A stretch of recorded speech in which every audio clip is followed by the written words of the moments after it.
right, guys, I feel like I'm in the Times Square of Kuala Lumpur. We're gonna go jump on the metro and head out to Bangsar now, and hopefully have a pretty bomb meal with the homeboy from Jiu-Jitsu. You guys will get a chance to meet him.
So guys, we're at KL Central. We're gonna go connect to the red line and we're gonna go meet the homie. But I gotta say, guys, this is why I love KL.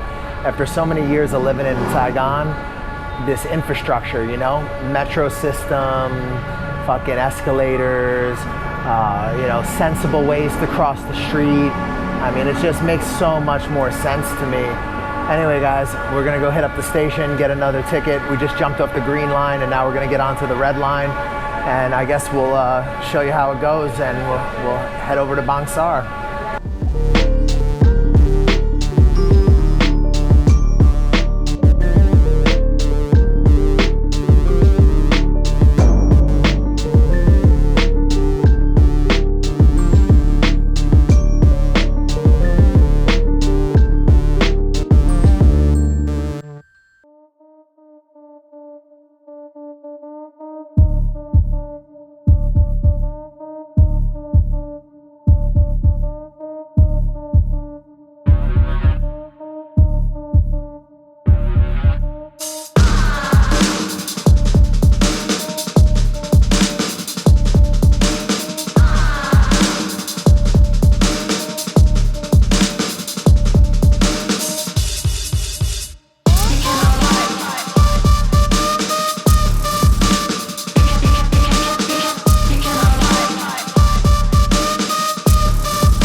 So we are in the car with the homie from Jiu-Jitsu. He's taking us around, showing us little India. We're gonna go have some crazy food tonight. Say what's up to the homie. What's going on, man? What's going on? And the homegirl, she's from Brazil. What city? Tocantins. It's a state. Okay, Tocantins in the house. Yeah. Yeah. All right. I think by demographic, to say it's full of Indians is not particularly correct, because they are also the smallest population in Kuala Lumpur compared to the Malays and the Chinese, right? I think they did a pretty good job with Brickfields, because they had like this seedy reputation of being, filled with like kind of like the little red light district. There were brothels, there was like drug dealers, so on and so forth, right? It's kind of why the police station was like a major police station in this area was built further down the road. They moved a little bit further away across the street, but that was kind of like the Crime Stop, man. Every detective that came out of there knew what was up. So this was primarily like a prostitution area and crime area, and then they fixed it up and made it like kind of a nicer.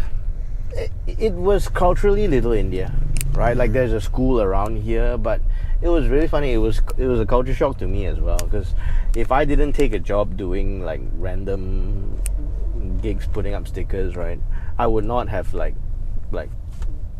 be like 18 years old, solicited by girls, right under the train stop. Yeah, you get what I'm saying, right? Right. So as soon as you got off the train, there was prostitutes. Yeah, it's not fair for me to say it's a hub of like debauchery or whatnot, but it was rougher, man. It was a lot rougher before they repainted all of this, changed up the the flow of traffic. The YMCA is here, that's kind of like a known thing, So they put like the central train stop, KL Central, right next to all of this. In general, crime in KL, if you're talking about organized crime, is split pretty racially, but a lot of the Chinese gangs started taking in Indians, and this is something that you kind of have to be in to kind of know. Obviously there are Indian specific gangs, but it's not as common they're still around, but everybody's in it to make money. The initial premises of the triads and all this around here just doesn't happen anymore, man. Everybody's in out to make a buck. So the triads are active here in Kuala Lumpur? Yeah, I would say so, man. It never really goes away, right? Sure. They've been in New York City for decades. Yeah, if you want to talk about it, there's like the tongs and all of that. It's an old institution. And then if you think about it as a franchise and sub licenses, it kind of makes a lot more sense. If you decide to put the whole romanticism and that sort of stuff to it, then it starts to be like ooh ah. But long story short, it was guys that clicked up to try to do stuff right. So the Indians have their own crews, obviously, and this would be their neighborhood mostly? Yeah. Is there relative peace between the gangs, or does wars kick off here sometimes? Or yeah, it's been a while, man. Okay, so it's been nothing peaceful. Really serious, but not. It's bad for business, man. Sure. Not that always stops them. Yeah. There was like Bangsar is fairly well-to-do. Like if you search every list on Kuala Lumpur, Bangsar is one of those happening night spots. You can get a whole bunch of food, whole different types. Bars open. There's central area, but there were 2 murders. And it's not common in KL. I saw a video of a slashing happen. Streets where I basically grew up, it's not common here. The dude ran one stop away from a kind of like a police stand, just died on the steps of the 7-Eleven. Wow. So that recently? Recent enough, man. It's 1-2 years. I can't. Don't quote me on that, but right. But relatively recently. Yeah, relatively. So things still happen. It's just more low key here and not so much. Yeah, if you're looking at it from a real estate perspective, Bangsar is prime real estate. It's fair amount of suburban neighborhoods and good condos, service apartments, so on and so forth. It's surrounded by 3 malls. In a couple of years, it's there's a mall and a train stop surrounding every corner of it. So it's pretty much prime real estate. So to have a murder happened right smack in the middle is kind of it's kind of iffy. Yeah, it was a big deal, right? Yeah. It wouldn't have been something anyone expected, I imagine. Yeah, you know, and you know we don't have the density of New York City or something like that, right? You can't really justify that. You know, it's packed so much full of people, so you know that is what it is, man. Yeah, this is Bangsar. So what's Bangsar known for?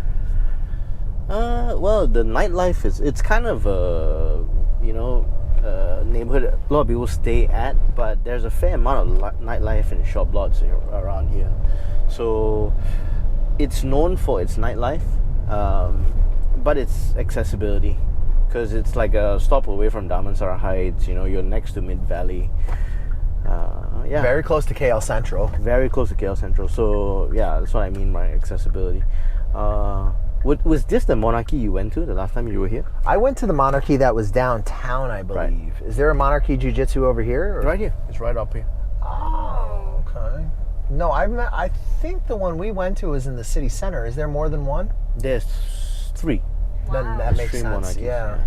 Is this near your club now? Well, I mean, we're only 15-20 minutes away from Legacy, so yeah. So Legacy Martial Arts was your own personal project?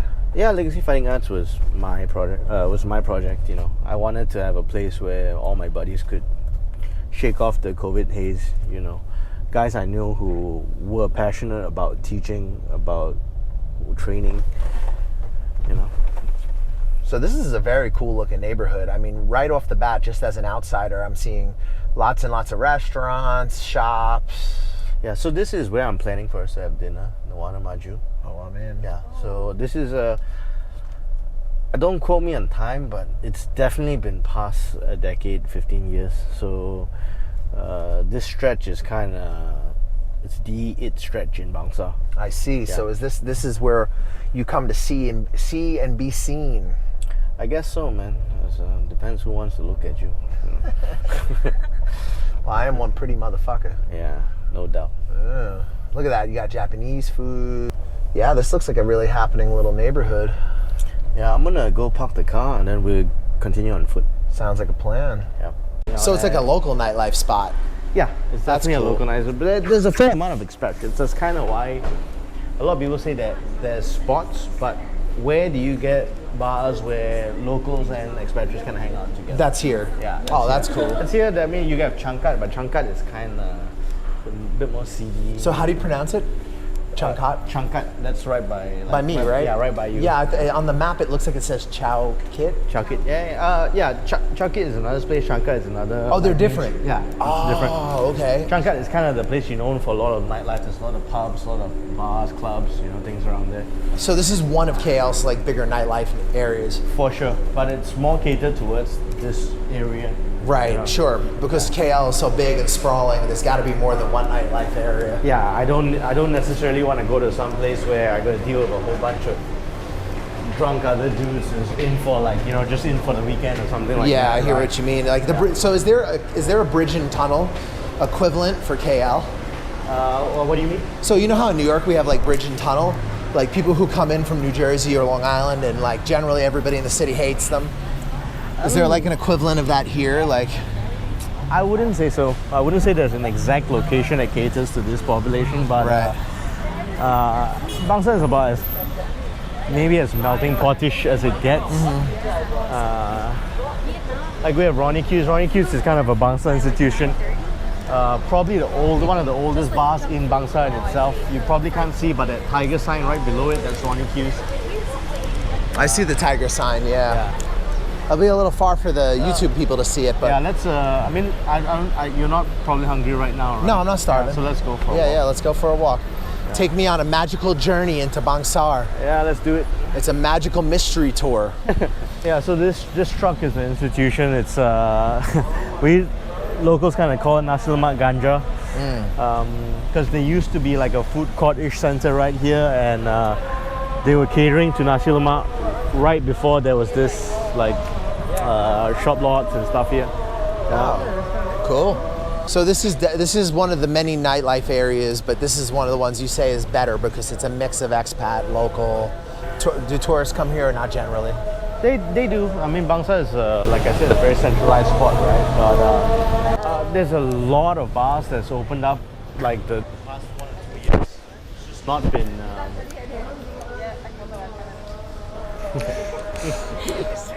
What does a condo cost over here, you think? Too much. But Too much. Like, so it's a very upscale area. For sure, for sure. I mean, I would say if you're looking at a 2-bedroom here, anywhere from 750 to $1 million plus In ringgit. in ringgit. Yeah. Okay. What do these rent for in this area? Like, what would you get a 1 and a 2 or a 2-bedroom apartment for over here? I'm guessing the average is, well, since COVID, it's been a little bit affected, but somewhere between $3,000 to 4.5 for, let's say, a 2-bedroom. But that's interesting. So, would you consider this to be one of the more expensive parts of KL? For sure, for sure. Okay. You have, of course, why Bangsar is kind of central is that you still get these shop lots with restaurants and malls that are kind of like wrapping around it, but Right. so you get like apartment complexes that are built around it, but there's also a fair amount of like link houses that are here. Kind of like row homes, like in New York, like what we would have. Yeah, kind of. Yeah. But I guess obviously a very different architecture. Yeah. Oh, for you guys, there's actually a vegetarian restaurant here, Saravana Bhavan. It's straight on down on the right on here. That's a vegetarian restaurant, so everything is vegetarian. Very cool. Yeah. I mean, you can see this is a very cool neighborhood over here for sure. Yeah. This is a great time for filming too because the light is not so dark to where it affects the stability, but it's still like nice, you know, like there's not going to be any glare. They call this the golden hour, you know? Yeah. I totally get it. Wow, this is very cool. Very interesting little neighborhood. Yeah. The one thing I've noticed is like we're passing this place over here, Devi's Corner. The menus here are just outrageously big. Like every restaurant I go to has like just an absurdly large menu. Like they have so much different type of food you can buy most of the time. Well, the idea is to make the most out of your what you have in your inventory, right? So like a roti, the reason why you see 20 rotis is because every time you add a particular ingredient to it, you change what exactly you order. Right, so it's a roti, you're really just making roti, but you're adding like an extra ingredient, so it's a whole nother slot on the menu. Yeah, so if you put like onion, doesn't necessarily deserve an entire spot, but Sure. it might turn it's a thing. Right, it turns into an extra spot. Yeah. But yeah, I mean, this is one thing I really like about KL is like you find the right restaurant, man, you could have so many different types of food. But you can see that this is definitely a nightlife area. Yeah, for sure. And now the contrast to me is amazing that you're hearing the call to prayer as we're walking by drinking establishments. And like, it's a very interesting place, you know? Yeah, I mean, the mosque is a trademark here. Right. Like this mosque, today, Friday afternoon, would have been crazy parking. So alcohol is no problem in Malaysia, right? Yeah. But it is would you call it a conservative Muslim country, or is it more of like a secular Muslim country, or? I like call it conservative. But, Okay. that's my opinion, right? It's interesting because I was told that if you're non-Muslim, you don't have to adhere to certain rules. Like you can drink alcohol, things Yeah. like this. Yeah. But if you are Muslim, you can't. Yeah, it's only the laws are imposed upon only the Muslims because they have their separate courts as well, their Sharia court, you know. So they have a Sharia court for Muslims, but not for like you, for example. You can drink alcohol or do anything like that, and it's no problem. Yeah, of course. Yeah. Wow, that's really interesting. Yeah. That's an interesting system. Yeah, but you know, it gets a little bit iffy, I guess. There's a gray area if there's some sort of engagement you do, like if I married a Muslim girl, or married a Malay girl, or so on and so forth, Now then you'd have to adhere to certain things, yeah, or at least she would.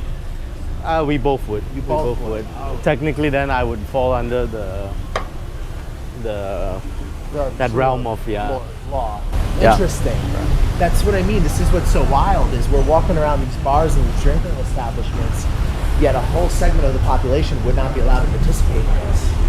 Yeah, not on paper, not openly. Yeah, I guess. I don't think it's a bad thing. It's just interesting. Like when I was growing up, you still saw Guinness ads with like Malay people on the Guinness ads talking about how healthy Guinness was, right? But Guinness is pretty good.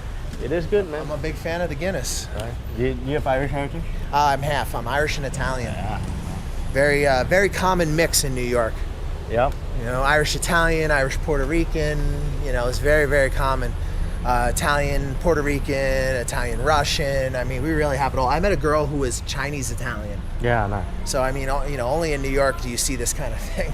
Yeah. You know, but I would imagine here it's to some extent true too. I bet you meet people here that are Indian and Chinese or Malaysian and Chinese. Yeah. Or I'm sure it's very common because people would study together and go to school together. So of course there would be some intermarriage. What better way to mix cultures, man? It's better for living because you could like get stuff easily. Like if you fucking forgot something, you could come run out and buy it easy. If you're there, it's gonna be a trek. You're gonna rock to KLCC each time to get something. To buy something, right? It is a little bit of a walk if you want to go to like a cheap restaurant. Yeah. But it's not too much of a walk because we're very close to a bunch of big malls. Yeah. That's what I mean. Once you're in this kind of like triangle, you can't really bitch about how far you're away unless you're a lazy fuck. Right, nothing's really far. Like we're talking about walking 10 blocks. If you're not used to walking 10 blocks, then well, it's not 10 blocks' fault, right? No, for sure. Yeah. So this is one of the restaurants that I was suggesting we come one day because it's like vegetarian dim sum you could get. It's my brother's real estate company, by the way. So we should go talk to him one day. I would love to actually because, oh look at this, Nature's Vegetarian Restaurant. Oh, that's so interesting. Yeah. Chinese vegetarian food. Yeah. So they kind of take a spin on like everybody's classic favorite dishes, but make it vegetarian. Yeah. So we're definitely going to meet your brother because we help expats relocate to Southeast Asia, and having a reliable, honest real estate guy would be really valuable. Yeah, for sure, man. I think the key that I need to find now would be the guy who can do the visa stuff. That's what we're hoping to meet while we're here. Somebody who can help the expat figure out long-term visas. I know there's a Malaysia, my second home. I know that that's a thing. Yeah. I don't know too much about it yet. Do you know, is that based on investment or how does that work? Honestly, I'm not too sure because it's a fairly new thing that they kind of move the goalposts around every once in a while, right? Like most of the things in Southeast Asia. So you got to find a guy who's like really up to date on it. Yeah, up to date and some guy that makes the process less painful, right? I mean, isn't that the truth in every country? I do a lot of business with Vietnam, and at the moment, Vietnam is very painful. So, you know, finding destinations that are open and that want the foreigners to come would be valuable for me. That's why I've been spending so much more time in Thailand and Cambodia, because right now they're much more open than Vietnam. Vietnam's like a real handful to deal with. Like, you know, I'm very curious because Malaysia is very livable. This is a very livable country. This is very cool. Like, I definitely am enjoying this little adventure today. Yeah, it's kind of like the two main streets of Bangsar. Right. The third one, but nightlife-ish. This kind of reason. This is the part that stays awake after 10. Okay. You know, so. Well, we saw a little bit of that last night after training. We went to a food court, and we didn't get home until 1 o'clock in the morning. Yeah. That's like kind of it's a food court.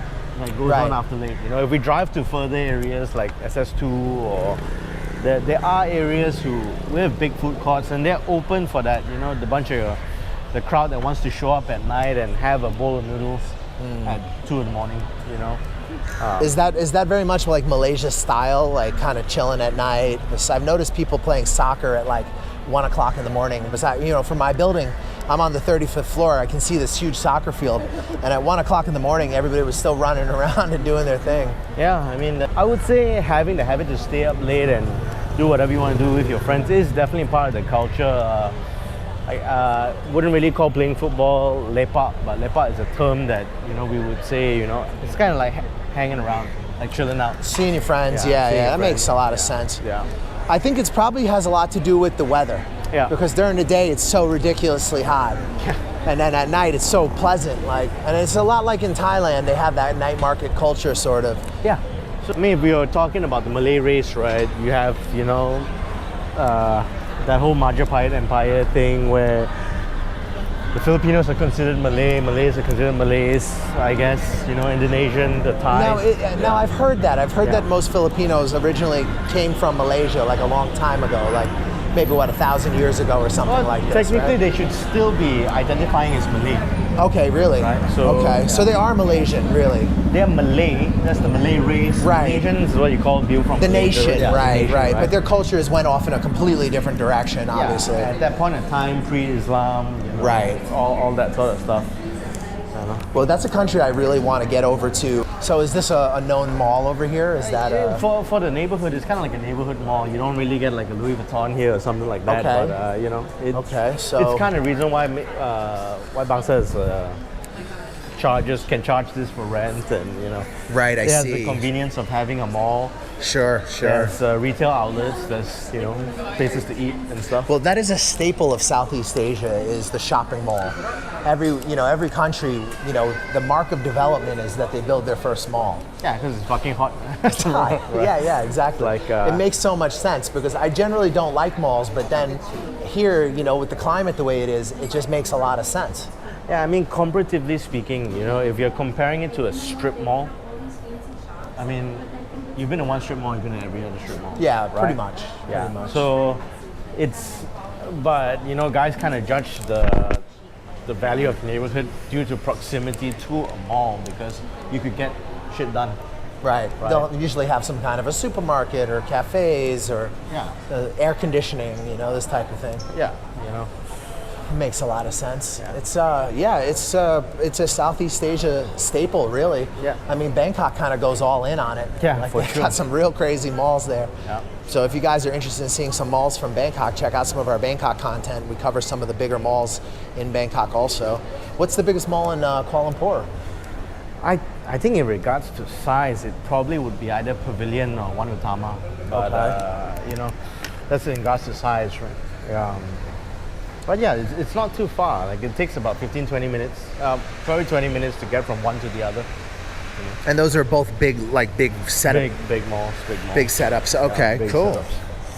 So anyway, this is kind of like just between us. Like, anytime we're ready to eat, we can go. But we're just kind of walking around, Killing time. Yeah. I think I'm starting to digest that. Lunch was amazing. Like, the spots for food. So I'm following this guy around because he knows where to eat in Kuala Lumpur.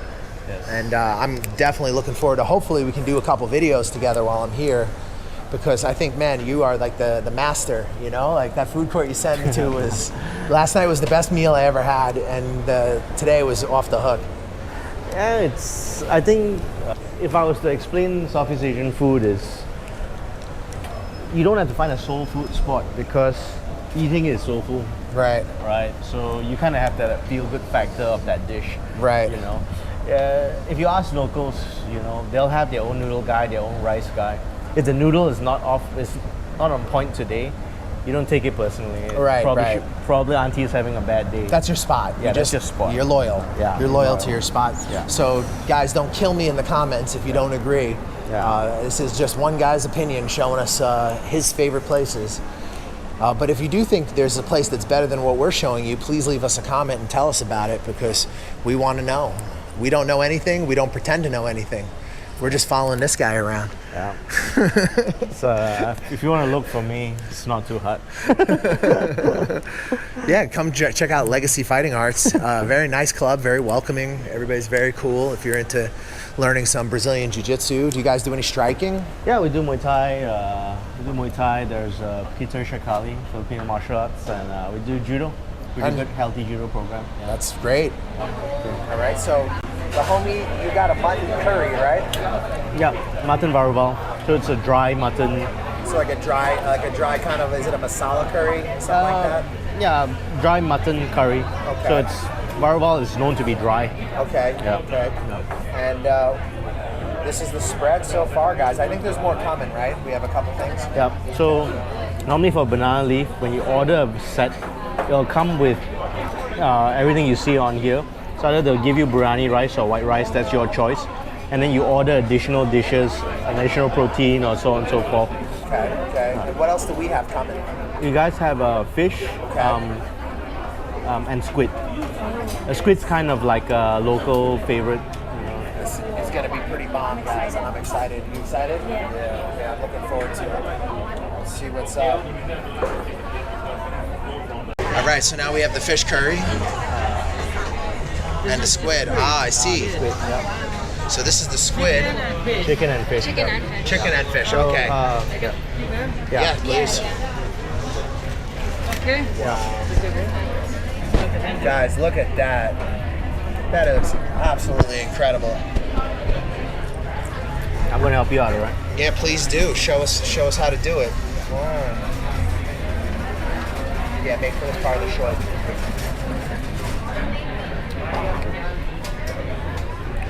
All right, guys, dig in. Let me help you.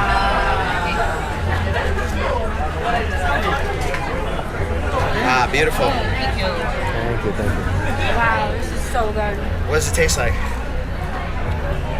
I don't even know. Barbecue squid?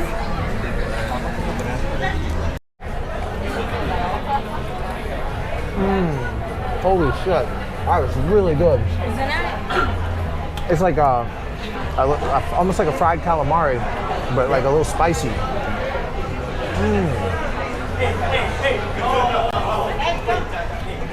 Oh my god, fresh onion. That's really good. All right, let's try some of the veg. So what is this now? Deep fried bitter gourd. Okay. Let's take a look. It's this one, right? Oh my god. Bro, you know the spots. You know the spots, man. I'm glad you like it, bro. Oh, man. Guys, you don't know food till you've come to Malaysia. Like, this is food heaven. Like, I mean, I don't care if you like Chinese, Indian, you can find it. You can find anything. I fucking bought Turkish Delight today. You know, this place is insane. Anything you want to eat from any part of the world, you can find it here. I've seen tapas restaurants, you can find pizzerias, Italian food, but the most iconic stuff is obviously from the main ethnic groups. Chinese, Malay, Indian. That's the main soul food, right? Like Main treat.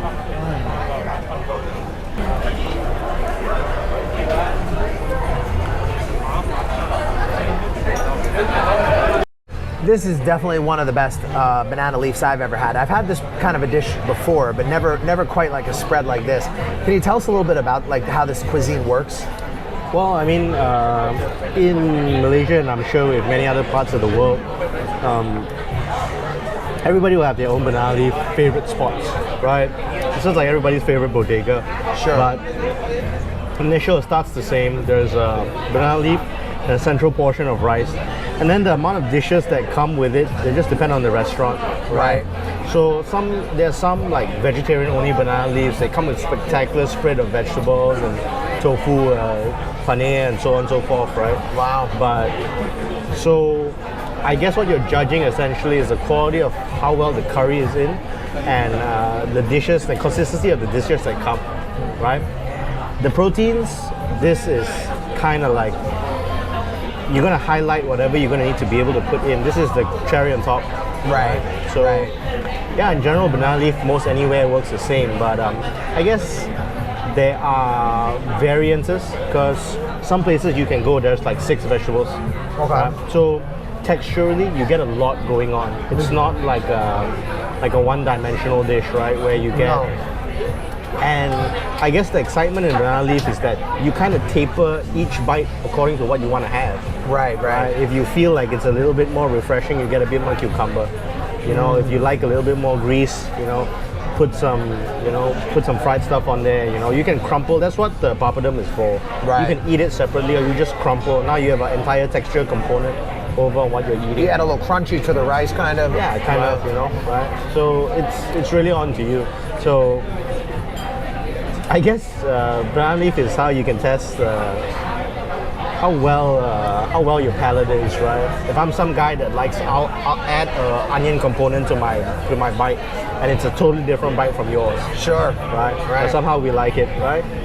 So I don't think there's a country that I've been to yet that has the diversity in food that I see here in Malaysia. Like, it's really quite incredible because you're Malaysian Chinese, but you're eating at an Indian restaurant.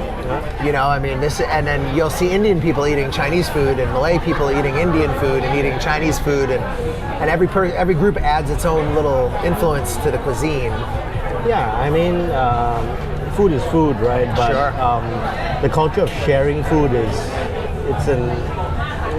one of probably the pinnacle human experiences, right? Oh, definitely. I can show you my culture reflected in not only what we eat, but how we eat, Right. right? This is definitely something in Southeast Asia, but if you're in KL, if I wanted to share this experience with you, I'd have to be like, okay, you know, I know you're vegetarian. Now, how do I reverse engineer a bite that I think is better than what you had yesterday? Right, to work for what I eat. Right. But I'm pescatarian. I'm sitting here eating Yeah. the fish, but Yeah. it's very, very, very, very good. Like everything he's shown us has been, I mean, Yeah. you want to talk about an expert for cuisine in Kuala Lumpur, is this guy. All right, guys, we have just had one of the best meals of my life. This was a day in Kuala Lumpur, Malaysia. What's Kuala Lumpur, Malaysia like in 2022? Watch this video and find out. My man here is a legend. He knows the food game like you wouldn't even believe. If you are in Malaysia and you want to learn some jiu-jitsu, Legacy Fighting Arts in what is the district? Desa Sri Atamas. Okay, Yeah. very easy to find. He's on Google. Definitely come check him out. Come to Kuala Lumpur and put on a couple pounds. I hope you guys enjoyed the video. If you enjoyed it, please smash the like button, hit subscribe, share the video. If you're interested in being an expat in Southeast Asia, we offer a consulting service. Feel free to reach out to us anytime. Brush your face and wash your teeth, son. Hey, what's up? I'm D from Canada. Hook up with the New York Nomad if you want a smooth ride into Vietnam or any Southeast Asian countries. Hey, my name is Aaron. Get in contact with the New York Nomads. If you want to get into Vietnam, hit them up. They'll get you in securely and professionally. Yo, this is Uncle Hollywood. I'm telling you right now, the New York Nomad got me a job. He's legit. Hit him up. Check him out. New York Nomad set me up in Vietnam. Yo, my man got me a job. Come to Vietnam. Hey, what's up, guys? You thinking about coming to Vietnam?